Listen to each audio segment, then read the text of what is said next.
కాంగ్రెస్ తెచ్చిన కరువుతో రాష్ట్రంలో అన్నదాతల ఆత్మహత్యలు రోజురోజుకు పెరిగిపోతున్నాయి. పెట్టిన పెట్టుబడి కూడా రాక రైతులు ఆత్మహత్యలు చేసుకుంటున్నారు. కానీ రాష్ట్రంలో రైతు ఆత్మహత్యలే జరగలేదంటూ మంత్రులు అడ్డగోలు వ్యాఖ్యలు చేయడంపై అన్నదాతలు మండిపడుతున్నారు.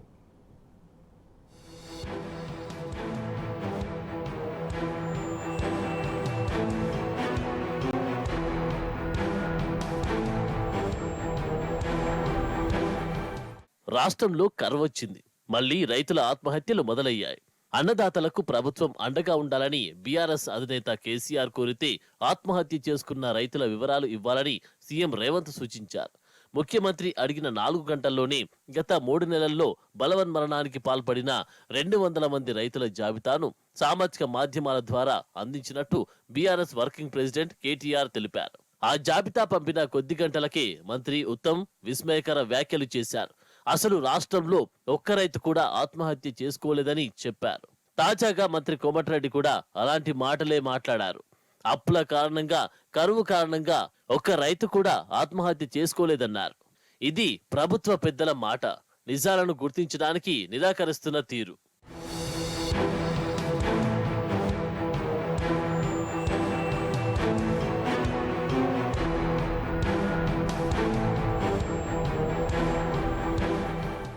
దారగా కారుతున్న కన్నీళ్లతో కొడుకు ఫోటో దగ్గర దిగాలుగా కూర్చున్న ఈ అవ్వ పేరు అగ్గు అనసూయ.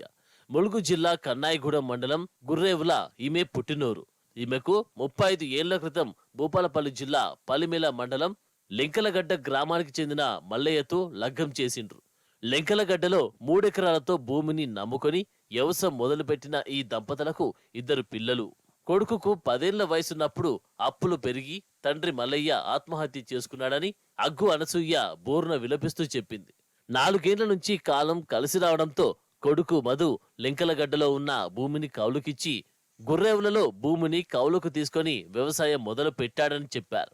నిరుడు గుర్రేవులకు చెందిన తడుకల మల్లయ్యకు చెందిన 1.5 ఎకరం పొలాన్ని కౌలు తీసుకొని మిర్చి పంట సాగు చేస్తే 2 లక్షల అప్పయిందని తెలిపారు.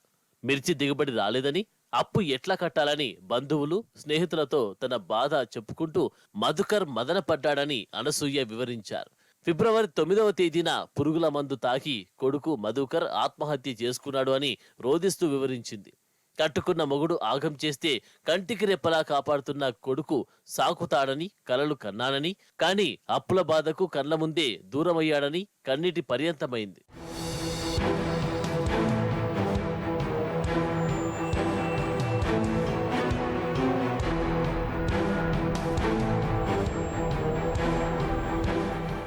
మరోవైపు ముఖ్యమంత్రి రేవంత్ రెడ్డి సొంత జిల్లా మహబూబ్ నగర్ లో రైతు ఆత్మహత్యకు రాజకీయ రంగు పులుముతున్నారు. సీఎం జిల్లాలో రైతు బలవన్మరణాన్ని పక్కదారి పట్టించేందుకు కాంగ్రెస్ నాయకులు విఫలయత్నం చేశారు.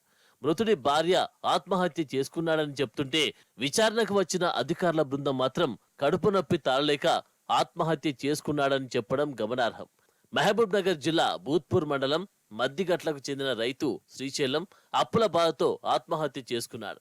దీంతో ఆత్మహత్యపై విచారణ చేపట్టాలని కలెక్టర్ రవినాయక్ ఆదేశించడంతో భూత్పూర్ తహసీల్దార్ రాజు, వ్యవసాయ శాఖ అధికారి మురళీధర్, ఎస్ఐ శ్రీనివాసులు రైతు శ్రీశైలం ఇంటికి వెళ్లి చుట్టుప్రక్కల వారిని విచారించారు. సీఎం సొంత జిల్లా కావడంతోనే రైతు ఆత్మహత్యను కప్పిపెట్టేందుకు అధికార యంత్రాంగం ప్రయత్నించిందని విమర్శలు వెల్లువెత్తాయి.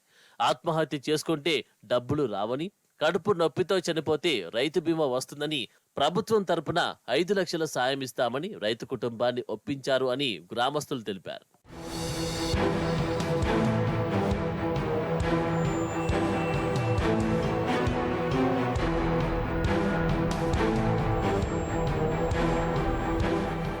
మరోవైపు శ్రీశైలం పొలం ఎండిపోయినట్టు స్పష్టంగా కనిపిస్తున్నది.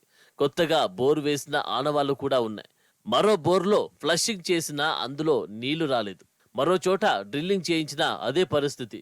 కానీ అధికారులు మృతుడి పొలం బాగానే ఉందని, కోత దశకు రావడంతో వరి పంటను హార్వెస్టర్తో కోసారని చెప్పడం గమనార్హం. అలాంటప్పుడు రైతు పొలంలో పండిన ధాన్యం ఎక్కడున్నది? ఆ పంటను ఎవరికి అమ్మారు? రసీదులు ఉన్నాయా అంటే ఈ ప్రశ్నలకు అధికారుల వద్ద జవాబే లేదు.